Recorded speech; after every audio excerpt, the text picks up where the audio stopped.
ബദർ എന്നുള്ളത് ഇപ്പോൾ കുറച്ച് മുമ്പ് ഒരു 1-2 വർഷം മുമ്പ് എൻ്റെ ഒരു സുഹൃത്ത്, ഒരു സഖാവ്, ഒരു വെള്ളിയാഴ്ച ജുമുഅ കഴിഞ്ഞിട്ട് ഇറങ്ങിയിട്ട് എന്നോട് പറഞ്ഞു, ഉസ്താദെ സത്യം പറഞ്ഞാൽ എനിക്ക് ഇന്നാണ് മനസ്സിലായത് ഈ ബദരീങ്ങൾ പറഞ്ഞ ഒരാളല്ല കുറേ ആളാന്നുള്ളത്. എന്നോട് പറഞ്ഞതാ. ഇതുവരെ ഞാൻ വിചാരിച്ചു ബദരീങ്ങൾ എന്ന് പറഞ്ഞ ഒരു വ്യക്തിയാണെന്നാ. എനിക്ക് ഇന്ന് ഹുത്തുബ കേട്ടപ്പോഴാണ് മനസ്സിലായത് ബദരീങ്ങൾ ഒരാളല്ല കേട്ടോ, കുറേ ആളാണ്. എത്ര പേര് ബദരീങ്ങൾ? 313 പേരാണ് ബദരീങ്ങൾ, ഒരാളല്ല. ഞാൻ ആലോചിക്കാറുണ്ട്, ഈ ബദരീങ്ങൾ ആണ്ട് എങ്ങനെ കഴിക്കും? ആണ്ട് കഴിക്കണോ കഴിക്കണ്ടേ? ഇസ്ലാമിൽ ആണ്ട് ഉണ്ടോ ഇല്ലെന്നുള്ള ചർച്ച വേറെ. ഇനി ഉണ്ടെന്ന് വെക്കുക, ഒരു വാദത്തിന് വേണ്ടി നമ്മളങ്ങനെ സമ്മതിക്കാം. എന്നാൽ തന്നെ എങ്ങനെ ഈ ആണ്ട് കഴിക്കും? കാരണം എന്താ, ഈ 313 പേരും മരിച്ചത് ഒരു ദിവസമല്ലല്ലോ, വേറെ വേറെ ദിവസങ്ങളിലല്ലേ. ഇനി ബദർ യുദ്ധത്തിലുള്ളവരാണെങ്കിലോ 14 പേരാണ് കൊല്ലപ്പെട്ടത്. 14 പേര്. ഖുർആൻ പറഞ്ഞത് വലാ തഹ്സബന്നല്ലദീന ഖുതിലൂ ഫീ സബീലില്ലാഹി അംവാത്ത്. അള്ളാഹുവിന്റെ മാർഗത്തിൽ കൊല്ലപ്പെട്ടവരെ കുറിച്ച് മരിച്ചു എന്ന് നിങ്ങൾ വിചാരിക്ക പോലും ചെയ്യരുതെന്ന്. മരിക്കാത്തവരാണ്ട് പിന്നെ എങ്ങനെ കഴിക്കുക ഉസ്താദെ? ചോദിക്കാമല്ലോ. പിന്നെ വേറെ സ്ഥലത്ത് പറഞ്ഞു വലാ തഖൂലു, നിങ്ങൾ പറയരുത് എന്നാ. അള്ളാഹുവിന്റെ മാർഗത്തിൽ കൊല്ലപ്പെട്ടവരെ കുറിച്ച് എന്ത് പറയരുത്? അവർ മരിച്ചു എന്ന് പറയരുത്. ഒരു സ്ഥലത്ത് പറയരുത് എന്നും വേറെ സ്ഥലത്ത് വിചാരിക്കരുത്, മരിച്ചെന്ന് വിചാരിക്കാനേ പാടില്ല.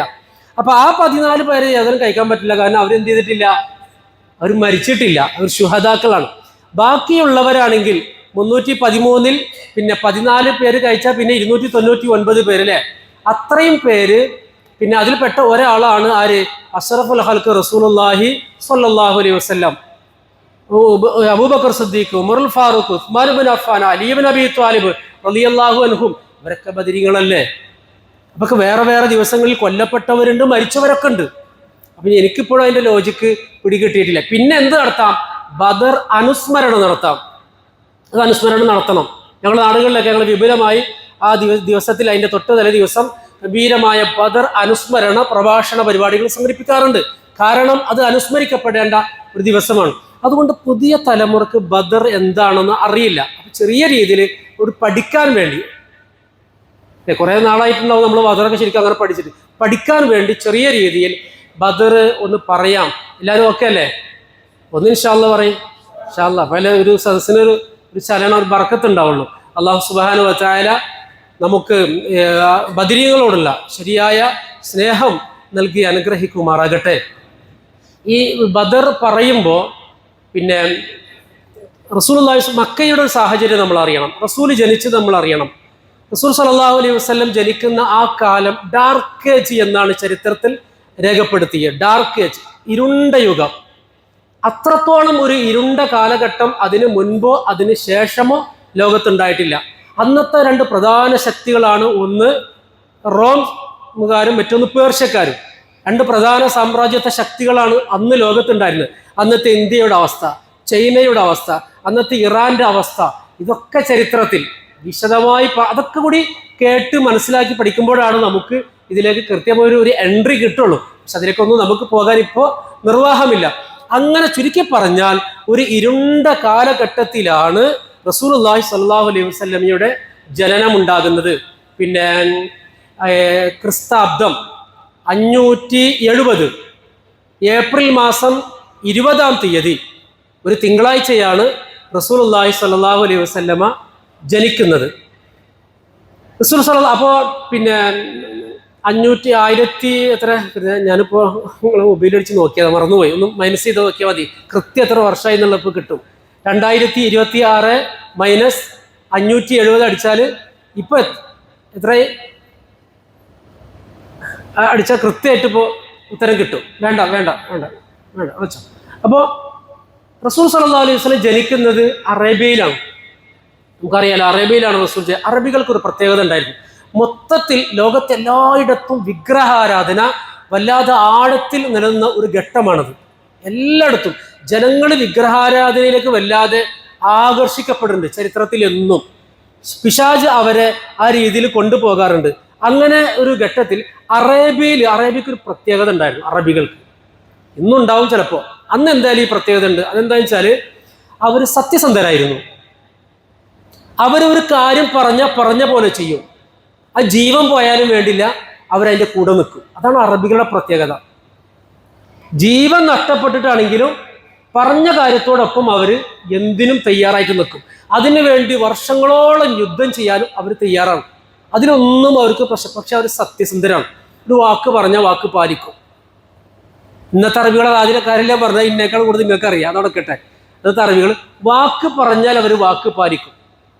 ഒരു സംഗതി ശരിയാണെന്ന് തോന്നി ഏറ്റെടുക്കാൻ അവർ തയ്യാറായി. അതാണ് റസൂൽ സല്ലല്ലാഹു അലൈഹി വസല്ലമക്ക് മദീനക്കാര് സംരക്ഷണം നൽകിയതൊക്കെ. അതിലൂടെയൊക്കെ നമുക്ക് വരാം. ഏതായാലും റസൂലുള്ളാഹി സ്വല്ലല്ലാഹു അലൈഹി വസല്ലം ജനിക്കുന്ന അങ്ങനെ ഒരു ഇരുണ്ട കാലഘട്ടത്തിൽ റസൂൽ സല്ലല്ലാഹു അലൈഹി വസല്ലം ജനിക്കുകയാണ്. റസൂൽ സല്ലല്ലാഹു അലൈഹി വസല്ലം ജനിച്ചപ്പോൾ റസൂലിന് റസൂൽ സല്ലല്ലാഹു അലൈഹി വസല്ലം ഉമ്മയുടെ പള്ളയിൽ വയറ്റിൽ 6 മാസം ആയിട്ടുള്ളൂ, 2 മാസം ആയിട്ടുള്ളൂ കുട്ടിക്ക്. റസൂല് പള്ളയിലാണ്, ഉമ്മയുടെ വയറ്റിലാണ്, 2 മാസമേ ഉള്ളൂ. ആ സമയത്ത് ആര് മരിച്ചു? റസൂലിന്റെ വാപ്പ മരിച്ചു, അല്ലേ? അബ്ദുള്ള എന്നവർ മരിച്ചു. അബ്ദുൽ മുത്തലിബ് റസൂലിന്റെ വല്യപ്പയാണ്.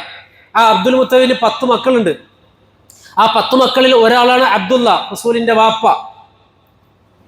ആ റസൂലിന്റെ വാപ്പ പിന്നെ നമുക്കറിയാം അബ്ദുൽ മുത്തലിബ്, പിന്നെ അബൂ താലിബ്, അബൂ ലഹബ്, അബ്ബാസ്, ഇതൊക്കെ ആൺമക്കളാണ്. അങ്ങനെ ഈ എന്താ പറയാ, അബ്ദുള്ള റസൂലുള്ളാഹിക്ക് 2 മാസം ഉള്ളപ്പോഴാണ് മരിക്കുന്നത്. റസൂൽ സല്ലല്ലാഹു അലൈഹി വസല്ലമക്ക് 6 വയസ്സ് പ്രായമുള്ള സമയത്ത് അവിടുത്തെ ഉമ്മ ആമിന ബീവി മരണപ്പെട്ടിട്ടുണ്ട്. ഈ ചുരുക്കി പറയുമ്പോൾ ഒരു പ്രശ്നം ഞാൻ അനുഭവിക്കുന്നുണ്ട്. എന്നാലും ചുരുക്കല്ലാണ്ട് നിർവാഹമില്ല. ആമിന ബീവി 6 വയസ്സുള്ളപ്പോഴാണ് ബീവി മരിക്കുന്നത്. ഈ പിന്നെ സംരക്ഷണം ആർക്കായിരുന്നു? വല്ലിപ്പാക്കായിരുന്നു. വല്ലിപ്പ അവിടുത്തെ നാട്ടിൽ അവിടുത്തെ വലിയ രാഷ്ട്രീയ നേതാവാണ് അബ്ദുൽ മുത്തലിബ് എന്ന വല്ലിപ്പ. ഈ അബ്ദുൽ മുത്തലിബിനാണ് പിന്നീട് റസൂലിന്റെ സംരക്ഷണ ചുമതല ഉണ്ടായിരുന്നത്. കാരണം വാപ്പ നേരത്തെ മരിച്ചു, 6 വയസ്സായപ്പോൾ ഉമ്മ മരിച്ചു. 8 വയസ്സ് ഉള്ള സമയത്ത് അബ്ദുൽ മുത്തലിബ് മരിച്ചു, വല്ലിപ്പയും മരിച്ചു. ഒന്ന് ആലോചിച്ചേക്കണേ, അമ്മല്ല, വാപ്പല്ല, ഇക്കാക്കല്ല, താത്തല്ല, അനിയത്തില്ല, ആരുമില്ല, വല്ലിപ്പ ഉണ്ടായിരുന്നു, വല്ലിപ്പയും മരിച്ചു. ഉപ്പാനാണ് ഈ കണ്ടിട്ട് പോലുമില്ല. അനാഥത്വത്തിന്റെ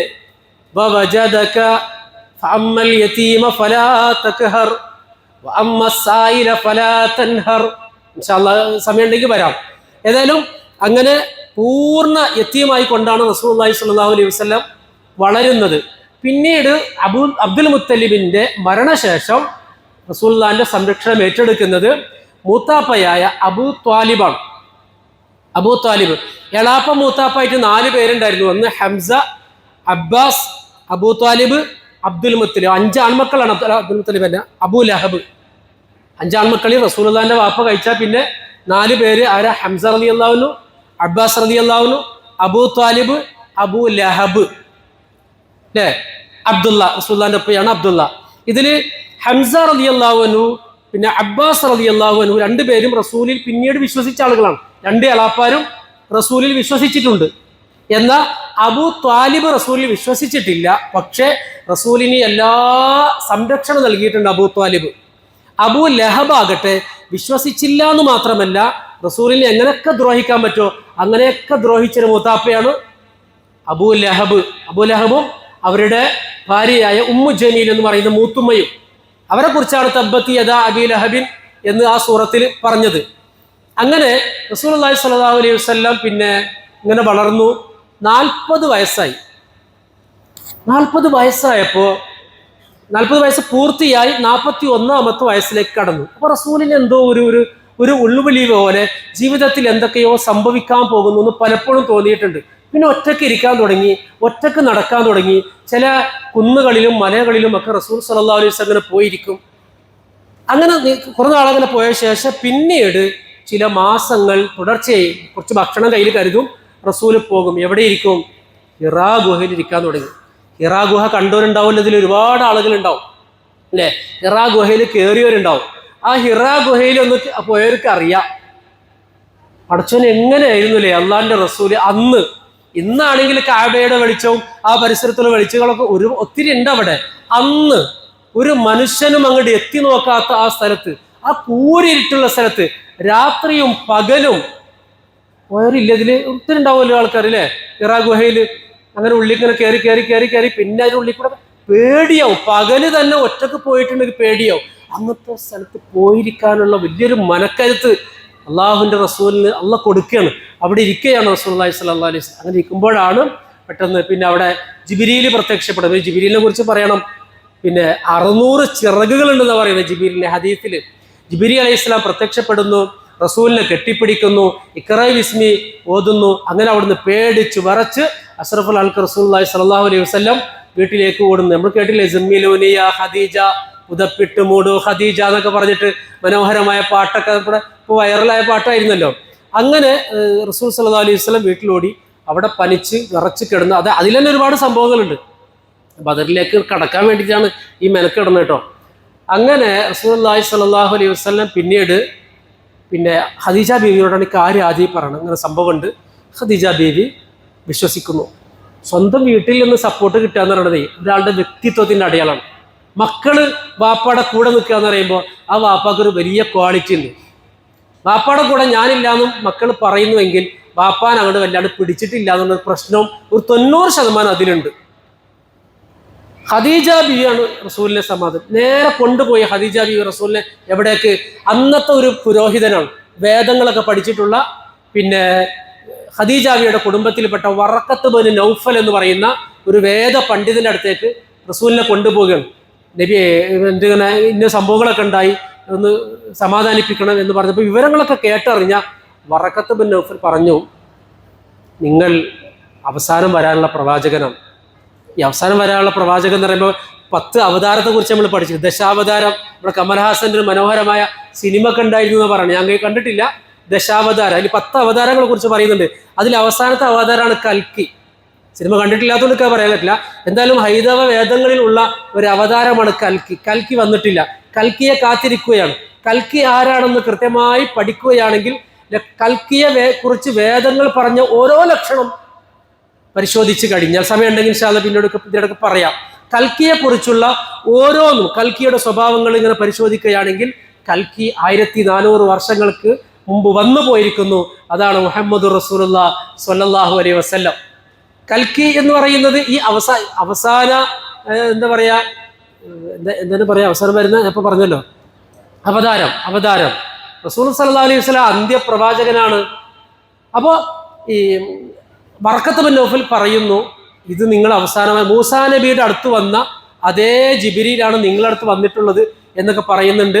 ഇനി നിങ്ങൾക്ക് ഒരുപാട് എതിർപ്പുകൾ വരും, നിങ്ങളുടെ നാട്ടിൽ നിന്ന് പുറത്താക്കും, നിങ്ങൾ സൂക്ഷിക്കണം, അന്ന് ഞാൻ ജീവിച്ചിരിപ്പുണ്ടെങ്കിൽ ഞാൻ നിങ്ങളെ കൂടെ ഉണ്ടാവും എന്നൊക്കെ വറഖത്ത് ബിൻ നൗഫൽ പറയുന്നുണ്ട്. അങ്ങനെ വളരെ രഹസ്യമായി ഉടനെ റസൂൽ വിശ്വസിക്കുന്ന ആരാ? അലി ബിൻ അബി ത്വാലിബാണ്. ആരാ അലി റളിയല്ലാഹു അൻഹു? ആരാണ്? റസൂലിന്റെ ആരാണ്? മുത്താപ്പയുടെ മോനാണ് അല്ലേ? അബൂ താലിബിന്റെ മകനാണ്. പിന്നെ അലി, ജാഫർ, ഉഖൈല്, ഇവരൊക്കെ അബൂ താലിബിന്റെ മകനാണ്. പക്ഷെ അലി റളിയല്ലാഹു അൻഹു നോക്കിയിരുന്ന റസൂലാണ്. അബൂ താലിബിന് കുറെ സാമ്പത്തിക പ്രയാസങ്ങളൊക്കെ ഉണ്ടായപ്പോൾ റസൂൽ സല്ലല്ലാഹു അലൈഹി വസല്ലം കൊണ്ടുപോയി. റസൂലിന്റെ കൂടെയാണ് അലി റളിയല്ലാഹു ഉണ്ടായിരുന്നത്. ഈ റസൂൽ നബുവത്ത് കിട്ടി വിശ്വസിക്കുന്ന ടൈമിൽ ചരിത്രത്തിൽ പറഞ്ഞ ചെറിയ വയസ്സിന്റെ പ്രായവ്യത്യാസം ഉണ്ടാവുമെങ്കിലും 11 വയസ്സ് പ്രായമുള്ളത്രേ. 11 വയസ്സുള്ള കുട്ടിയാണ് റസൂലിന്റെ കൂടെ വിശ്വസിച്ചിട്ട് എന്തിനും റെഡി ആയിട്ട് നിന്നത്. ഉടനെ തന്നെ ഉസാമത്ത് ബിൻ സെയ്ദ് എന്ന് പറയുന്ന സഹാബിയുണ്ട്. ഉസാമ എന്ന് പറയുന്നത് സെയ്ദ് റളിയല്ലാഹു അൻഹു എന്ന് പറയുന്ന ഖദീജ ബീവിക്ക് നൽകപ്പെട്ട ഒരു അടിമ ഉണ്ടായിരുന്നു. ആ അടിമ പിന്നെ റസൂൽ മോചിപ്പിക്കുന്നുണ്ട്. അദ്ദേഹത്തിന്റെ മകനാണ് ഉസാമത്ത് ബിൻ സെയ്ദ്. അത് റസൂലിന്റെ വളർത്തുപുത്രനാണ്. ഇവർ 2 പേരും വിശ്വസിച്ചു. പിന്നെ ഈ അണത്ര മഹാനായ അബൂബക്കർ സിദ്ദീഖ് റളിയല്ലാഹു അൻഹു കാര്യം പറയുന്നു, അദ്ദേഹം വിശ്വസിക്കുന്നു. അങ്ങനെ ക്രമേണ പല ആളുകളും ഇസ്ലാമിലേക്ക് വരികയാണ്. പല ആളുകളും വന്നു. ഹംസ റളിയല്ലാഹു അൻഹു വന്നു. വളരെ കോരിത്തരിപ്പിക്കുന്ന ചരിത്രമാണ് ഹംസ റളിയല്ലാഹു അൻഹുവിന്റെ. സഫാ മലയുടെ കുന്നിന്റെ പ്രദേശത്ത് വെച്ച് ഒരിക്കൽ അബൂ ലഹബ് എന്ന് പറഞ്ഞത് അബൂ ജഹൽ ഭയങ്കര ബുദ്ധിയുള്ള മനുഷ്യനാണ്, നല്ല വിവരമുള്ള ആളാണ്. അബുൽ ഹക്കം എന്നാണ് ആളെ പേര്. ചില്ലറക്കാരനല്ല, ഭയങ്കര തന്ത്രജ്ഞനാണ്. പക്ഷെ റസൂൽ അദ്ദേഹത്തെ വിളിച്ചത് ഈ അബുൽ ഹക്കമല്ലടാ, ഈ അബൂ ജഹലാണ്, വിഡ്ഢികളുടെ വാപ്പ എന്ന് വിളിച്ചത്. വിവരം കൂടിയിട്ട് എന്താ കാര്യം? ഇബ്ലീസിന് വിവരത്തിന്റെ കുറവായിരുന്നോ? ഭ്രാന്തായപ്പോ പിന്നെ എതിർപ്പ് ഭ്രാന്തായി എന്തും പറയും. അങ്ങനത്തെ ഒരു മനുഷ്യനായി ഈ അബൂ ജഹൽ. ഞാൻ അവസാനിപ്പിക്കുന്നു. സഫാ കുന്നിന്റെ മുകളിൽ കയറി പിന്നെ ആ പ്രദേശത്ത് അടുത്ത് വെച്ചിട്ട് റസൂലിനൊന്ന് തല്ലി. ഇത് കണ്ട ചില ആളുകൾ പിന്നെ ഹംസ റളിയല്ലാഹു അൻഹു കയ്യിൽ ഇങ്ങനെ അമ്പും വില്ലും സംഗതിയൊക്കെ ആയിട്ട് ഇങ്ങനെ വരികയാണ്. ഹംസ ആരാണ്? റസൂലിന്റെ എളാപ്പയാണ്, മുസ്ലിം ആയിട്ടില്ല. പക്ഷേ പിന്നെ ജ്യേഷ്ഠന്റെ മകനെ തല്ലി അല്ലെങ്കിൽ അനിയന്റെ മകനെ തല്ലി എന്ന് കേട്ടാൽ സഹിക്കോ? ആ വരവം കൊണ്ട് വന്നു. അബൂജഹൽ തല്ലി എന്ന് കേട്ടപ്പോൾ നേരെ കണ്ട് വന്നു ഹംസ റളിയല്ലാഹു അൻഹു കഅബയുടെ അടുത്തിരിക്കുകയാണ് അബൂജഹൽ. കൊടുത്തൊന്ന് മോന്തക്ക് അബൂജഹൽ തെറിച്ചു വീണുന്ന. എന്നിട്ട് അവിടെ വെച്ച് പറഞ്ഞതാണ്, ഇനി മേലിൽ മുഹമ്മദിനെ തൊട്ട വിവരം അറിയും, കാരണം ഞാനും മുഹമ്മദിന്റെ മതത്തിൽ വിശ്വസിച്ചിരിക്കുന്നു എന്ന്. ചില ആളുകൾ പറയുന്നുണ്ട് ദേഷ്യത്തോടെ പറഞ്ഞതല്ലേ. ദേഷ്യത്തോടെ പറഞ്ഞാലും എന്തുദ്ദേശത്തോടെ ഒരാൾ പറഞ്ഞാലും നമ്മളതൊന്നും അറിയേണ്ടതില്ല. ഒരാൾ കെലിമ ചെല്ലാൻ തയ്യാറായോ നമ്മൾ ചൊല്ലിക്കൊടുക്കണം. അയാൾ ഉദ്ദേശം അതാണ് നമ്മൾ അറിയേണ്ടതില്ല. ഉള്ളു നോക്കാനും നമ്മോട് പറഞ്ഞിട്ടില്ല. ഏതായാലും ഈ ഒരു പശ്ചാത്തലത്തിലാണ് ഹംസ റളിയല്ലാഹു അൻഹു ഇസ്ലാമിലേക്ക് വന്നത്. അങ്ങനെ റസൂലുള്ളാഹി സ്വല്ലല്ലാഹു അലൈഹി വസല്ലം 3 വർഷത്തോളം വളരെ രഹസ്യമാക്കി വെച്ചു ഇസ്ലാമിനെ. 3 വർഷത്തോളം. 3 വർഷം കഴിഞ്ഞപ്പോൾ പിന്നെ അള്ളാഹിന്റെ ഓർഡർ കിട്ടി, ഇത് പരസ്യപ്പെടുത്തണം. അങ്ങനെ സഫാ കുന്ന് എന്ന് പറയുന്നത് കഅബയുടെ അപ്പുറത്തും ഇപ്പുറത്തുള്ള സഫാ മറവുണ്ടല്ലോ, സഫാ കുന്നിന്റെ മുകളിൽ കയറിയിട്ട് റസൂൽ ഇങ്ങനെ യാ സബാഹ എന്ന് വിളിക്കും. അറബികളുടെ രീതിയാണ്. നമ്മൾ ഇന്ന് അനൗൺസ് ചെയ്യുന്ന രീതിയിൽ ഒരു മലയുടെ മുകളിൽ കയറി വിളിക്കും. അപ്പോൾ ആരാണ് വിളിച്ചത് അയാൾക്ക് വേണ്ടപ്പെട്ട ആളുകളൊക്കെ ഒരുമിച്ച് കൂടും. ആ ബനു ഹാഷിം കുടുംബക്കാരൊക്കെ ഒരുമിച്ച് കൂടി റസൂൽ സ്വല്ലല്ലാഹു അലൈഹി വസല്ലം അവിടെ വെച്ച് അവർ ഈ കാര്യം പറഞ്ഞു, കേട്ടിട്ടില്ലേ ഞാൻ ഈ മലയുടെ പിന്നിൽ നിന്ന് ഒരു സൈന്യം നിങ്ങൾ ആക്രമിക്കാൻ വരുന്നു എന്ന് ഞാൻ പറഞ്ഞാൽ നിങ്ങൾ വിശ്വസിക്കുമോ എന്നൊക്കെ ചോദിക്കുന്നില്ലേ? അതാണ് സംഭവം. അത് ഞാൻ വിശ്വസിക്കും, കാരണം നീ അൽ അമീൻ അല്ലേ. എങ്കിൽ അതേ ഞാനിതാ പറയുന്നു ഇങ്ങനെയാണെന്നൊക്കെ പറഞ്ഞു. ഇസ്ലാം എന്താണ്, ഞാൻ നബിയാണ്, കാര്യങ്ങൾ കൃത്യമായിട്ട് പറഞ്ഞു. ഇത് പറഞ്ഞോടുകൂടി ആ ചങ്ങയാണ് ചൂടായി. ആര്? തിബ്ബല്ലക്ക് അലിഹാദ ജമാഅത്തിന, ഇതിനപ്പോ ഞങ്ങളെ വിളിച്ചു കൂട്ടിയെന്നൊരു ചൂടായി. ആര്? അബൂ ലഹബ് മൂത്താപ്പ. അതാണ് അതേ നാണയത്തെ റബ്ബ് തിരിച്ചെടുത്ത് തബ്ബത്ത് യദാ അബീ ലഹബിൻ, റസൂലിനെ ശകാരിക്കാൻ ഉപയോഗിച്ച അതേ വാക്ക് കൊണ്ടാണ് ആയത്തിറങ്ങിയത്. തിബ്ബല്ലക്ക് എന്ന് അവൻ പറഞ്ഞപ്പോൾ തബ്ബത്ത് യദാ എന്ന് പറഞ്ഞാണ് അള്ളാഹു തആല ആയത്തിറക്കിയത്. അങ്ങനെ പിന്നെ എതിർപ്പായി, ശക്തമായ എതിർപ്പ്. എവിടെ കണ്ടാലും മുസ്ലിങ്ങൾ ആക്രമിക്കും. അങ്ങനെ ഇരിക്കെ മക്കയിൽ വലിയ ചർച്ച, ഇനിയിപ്പോൾ എന്ത് ചെയ്യും? ആളുകളൊക്കെ കൂടി പറഞ്ഞു, ഉമറെ നീയൊക്കെ ഇല്ലേ ഈ നാട്ടില്, നീയൊക്കെ ജീവിച്ചിരിക്കുക, മുഹമ്മദൊക്കെ നമ്മുടെ ദൈവങ്ങളൊക്കെ തള്ളി പറഞ്ഞു നാട് കുട്ടിച്ചോറാക്കി തന്നെ മൂപ്പര് എല്ലാവരും കൂടി പിരികേറ്റിയപ്പോൾ ആൾക്കൊന്നൊരു ഹാല് കയറി ഉടനെ വാളെടുത്തു അറയിൽ വെച്ചിട്ട് പുറപ്പെടുകയാണ് കുതിരപ്പുറത്ത്. അപ്പോൾ വഴിയിൽ വെച്ച് നുഐം എന്ന് പറയുന്ന അപ്പോൾ മുസ്ലിമായിട്ടുള്ള ഒരാൾ ചോദിക്കുന്നു, ഉമറെ എങ്ങോട്ടാണ്?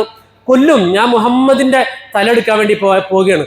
അതാണ് നമ്മളവിടെ ഒരു പാട്ടൊക്കെ പറയാറുണ്ട്, മറ്റേ മക്കത്തെ ജബലുകൾ കിടുകിടുത്ത് ശക്തനാം ഉമറിന്റെ വരവിനൊത്ത് ഹക്കത്ത മുഹമ്മദിൻ ശിരസെടുത്ത് ഇക്കൈയിൽ കൊണ്ടുവരുമെന്ന് ഗർജിത്ത് ഉടവാൾ ഊരിയെടുത്ത് ഉമറത കുതിരപ്പുറത്ത് ഉശിരത കാണിച്ചിട്ട് ഉടനാടി പുറപ്പെട്ട് ഉലകിന്റെ തെളി ദീപം കെടുത്തുവാൻ വേണ്ടി.